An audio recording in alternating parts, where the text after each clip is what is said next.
guys, welcome back to my channel. My name is Val Melvis and today we'll be talking about how to come up with writing ideas for your book or for new books. So I have 5 kind of topics I wanted to talk to you guys about. My cat says hi, by the way.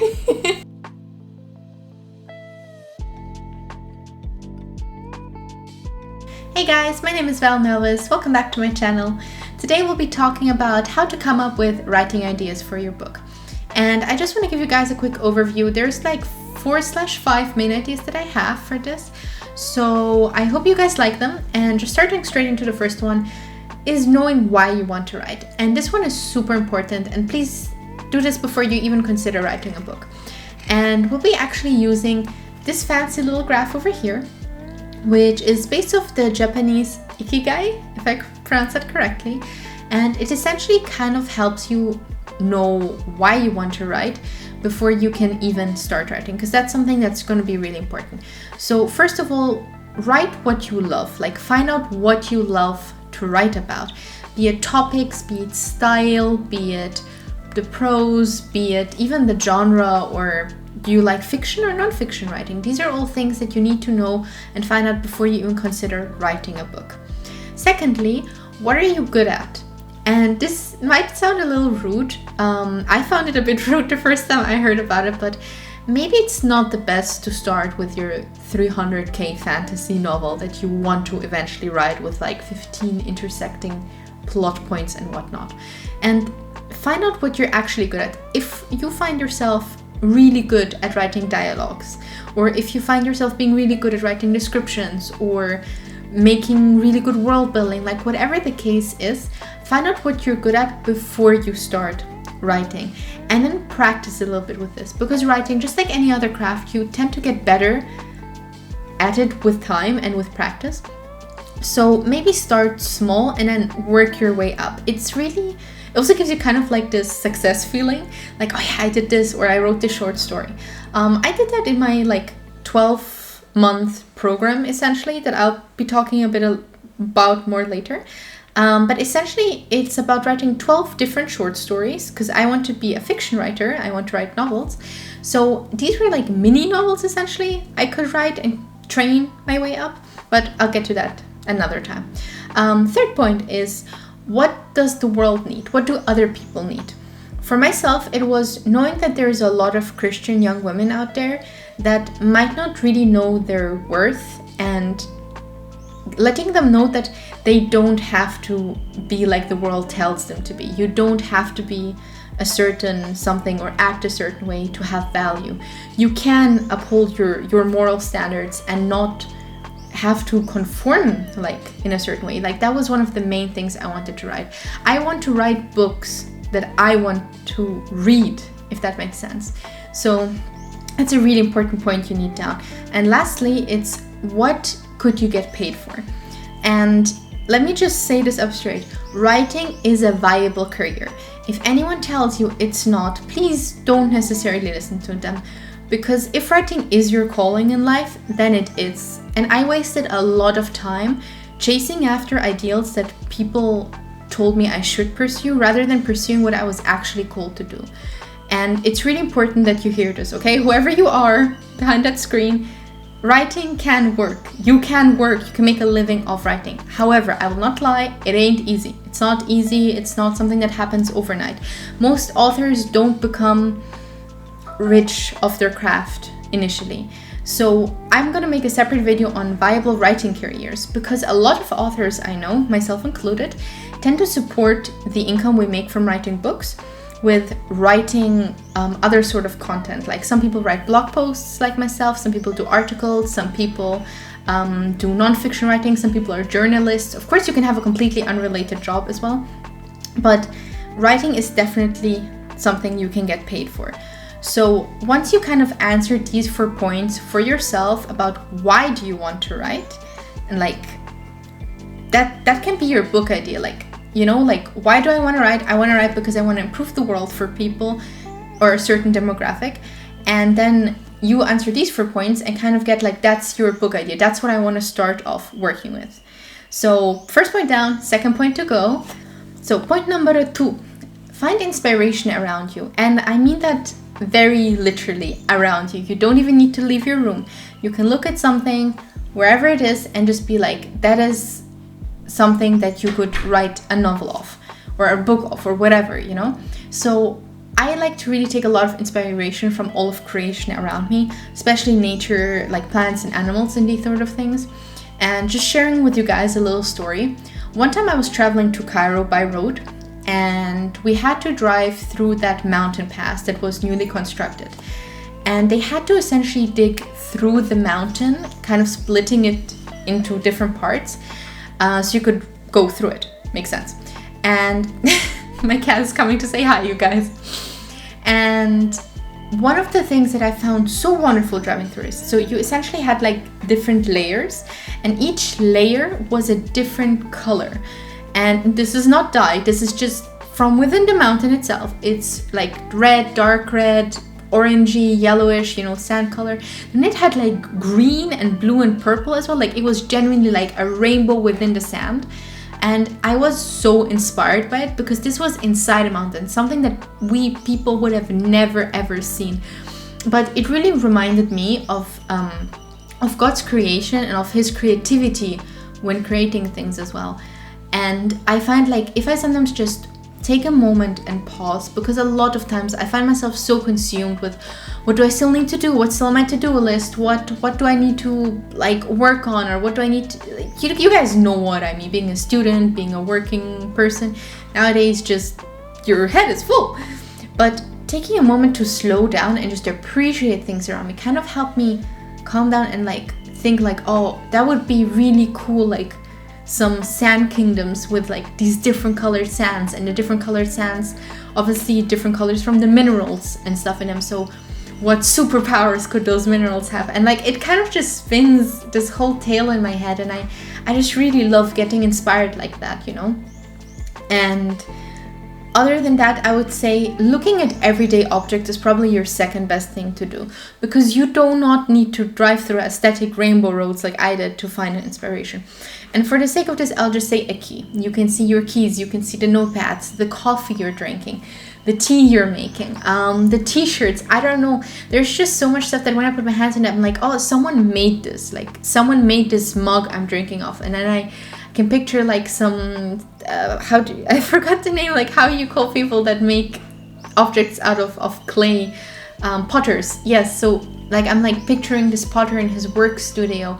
And I don't know, for some reason he's got all these tattoos, like sleeve tattoos up, and he hasn't slept in 3 days because he's making these huge commissions. And I don't know, I get that doesn't make a lot of sense when I'm saying it like this, but I like imagining stories when I look at objects. And that is one of the starting points of my novels. I start with a simple idea, or sometimes not so simple, and then just build off of it. And sometimes the characters comes first, sometimes this idea comes first, but they complement each other and help each other grow. And I don't know what I'm doing with my hands here, but it just really inspires me. And I think I said that word enough that you guys kind of get the point that there is inspiration around you. You just need to look and find it as well. Third point, avoid current topics. I understand a lot of topics that are currently trending. Whenever this video is airing, there will probably be something important going on, can be important to talk about. I understand it. However, please be careful of meme culture and politics in your writing, because by the time your writing will actually be published somewhere, it is very much going to be out of date. I am telling you guys this because I recently found something from 2016-ish of my old writings, and this was based on a Vine. You guys remember Vines, TikTok kids before? Yeah? So it was a writing I did about like a fantasy political intrigue, and I put a dang Daniel joke in there about shoes. My goodness, the cringe I felt of this, you guys can probably feel through the screen. And a lot of times, like for some reason, teenage me was like, this is a good idea, this is funny, it's gonna make people laugh. It did not, it made me laugh, but like not the laugh it's supposed to make me do. And I would just recommend staying away from political and meme culture when it comes to writing your novels. There are obviously important things we need to talk about, but I think it's important to maybe take these topics as a part of your book, but not write your book based on these topics, if that makes sense. Fourth, cuadro. Investigate your genre. So really important before you actually get into writing, know about what you want to write. So you did what you love, what you can get paid for, what are you good at, what does the world need. Now see what that genre you chose to write in actually likes. Like, what are some common themes that are quite often brought up? What are some tropes that people like using? And then once you have a list of those, you can sort through them and pick the ones you like and write next to it, please, in a little bullet point, why you like that. It will help you figure yourself out as a writer as well. And you can also write the ones you don't like. For example, fantasy. Some common tropes that just come to the top of my head are like chosen one, missing heir, competition for the crown, and probably love triangle. Love triangle is everywhere. As by my reaction, you can probably tell the last one is the one I generally don't like. And I think I don't like love triangles because they either make the girl out to be a prize to be won by two guys that are slightly different, or it is like the girl dates both guys simultaneously or after. I don't know. I don't like it. I find it a bit gross, personally speaking. And I like love that grows over time. So I like one-on-one relationships and just seeing that relationship, even if it's not in a romantic sense, grow and shape the characters and change them, rather than focus like, oh, the stakes are high here and high here. Also, by the way, if you can't tell, I have second lead syndrome, which essentially means I tend to cheer for the guy that never ends up getting the girl, and that has left me wounded one too many times. So maybe that's also another reason I don't like it. But yeah, really important, investigate your genre and find out what you do like. And once again, stay away from tropes you don't like. Even if they're super popular and all the bestsellers have them and your agent is like, write them. Okay, maybe I shouldn't speak about agents yet. But writing about what you don't like is gonna not just suck the fun out of writing, it's gonna make you dislike your own writing. And that's not what we're here for. We're here to love writing. So yeah. Last but not least, 5. You guys get multilingual lessons here as well. Take your idea into another genre, or take another genre idea into your story. So what I mean with this is, now that you've kind of come up with a loose idea and the genre you want to go for, and you have your tropes and your themes and stuff going on, put your own spin on it. So what I mean with this is that you can borrow tropes or themes that are common in other genres and use them into your book. Going with like fantasy and thriller. So thriller, you tend to have red herrings. So you could potentially include that in your fantasy story as well. Like maybe another guy's the chosen one, not the main protagonist. That puts a real spin on it. But the main protagonist thinks they're the chosen one. They got this going on. And at the end of the book 1, hopefully of a series, then if you leave it this cliffhanger, you reveal like they're not the chosen one. Be pretty cool. That's what I mean with like taking different parts and putting them into your genre. You also can combine different genres. So for example, you could have like a cozy mystery / steampunk. So picture this. You have like this girl working like in one of these Victorian clockmaking shops. You know which ones I mean? The ones that make the nice little pocket watches that you have. And she kind of just lives in the city in the clouds, because cities are just floating in these days. So she lives like in a little zeppelin, just floating around. Like, I don't know, you can just put your own spin on it. And maybe one of the watches someone brings into her to fix it is actually some missing heirloom or some secret society item, and it kind of gets her involved in the whole thing, and you can take it from there. But really combining different flavors can sometimes make something taste even better. Another idea, I wasn't sure if I should share it with you guys, but I'm going to, is fantasy politics, which I think most of us are suckers for, / rom-com high school. So imagine this.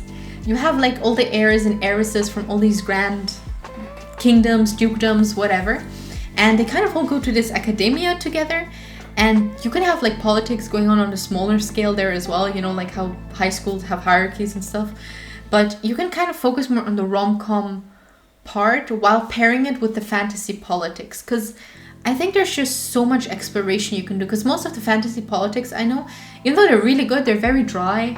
usually, you know, they're like serious and high stakes, and I love that stuff, but sometimes I'm like, I want to laugh. I just want to, I don't know, have something more positive about this. And I think that's a good way you can just kind of combine different genres, different tropes and ideas, and then have your own book idea. So I think, again, puzzle piecing together your things really pays off. And that's already it, guys. That's actually all the advice I'd have for coming up with writing a book, like these 5 points at least. And just to show you guys how good I find my own advice. Oh, that sounds so nasty. No, I'm just going to show you guys how to use that advice. In an example I made here, I'm just going to read that off my laptop though. So, when the clumsy keeper of the hidden key to a mysterious library accidentally misplaces it, it ends up on a barista's counter and gets taken home for the holidays. Now the keeper and a bunch of monsters are chasing after the clueless barista who just wants a break on her family's ranch. So starting off, you know, obviously the fantasy things like this mysterious library, the hidden keeper of the key and the monsters and all that stuff, but we kind of put a spin on it, like he's super clumsy and he essentially forgets a really important item at a coffee shop. Like, come on, dude. And then the barista, who's just so done with everything and just wants to go home and relax on her family's ranch, she just takes this super important item back with her and probably is going to question the keeper who's going to come after her and be like, hey, I need my key back. And she's going to be like, who are you? Why are you on my family's ranch? And then they maybe have to escape the monsters together and all the shenanigans that can come from this. So this is just an idea I came up with for this video for you guys. And if any of these ideas you guys like, feel free to use them. I hope they help you in writing. And yeah, that's just my idea on how to come up with writing ideas. So I hope you guys enjoy it and have a lovely evening. Bye!